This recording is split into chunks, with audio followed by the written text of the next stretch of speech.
चलिए एक question solve करते हैं। दिया है सवाल में दो गति V1 और V2 हैं।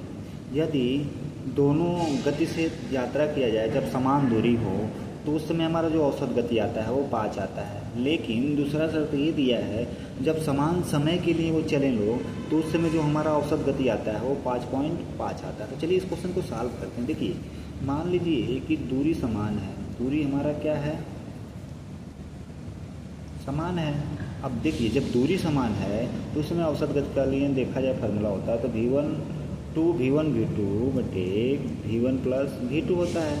अब देखिए ये 5 दिया है तो रियल बात है कि अगर ये 5 दिया है तो 2V1 और V2 बराबर कितना हो जाएगा 5 ब्रैकेट में V1 प्लस V2 हो जाएगा। क्रॉस गुणा करना मान लीजिए इक्वेशन 1 मान लें। अब देखिए दूसरे शब्द में हमारा सवाल दिया है कि समय समान हो गया, मान लीजिए समय समान हो जाएगा तो उस कंडीशन में हमारा जो औसत गति आता है वो V1 प्लस V2 बटे 2 बराबर दिया है वो 5.5। अब ध्यान दीजिएगा अगर यहाँ से हम V1 प्लस V2 का वैल्यू निकालें तो हमारा वैल्यू कितना आ जाएगा, इसका इसमें गुणा कर दें तो 11 आ जाएगा।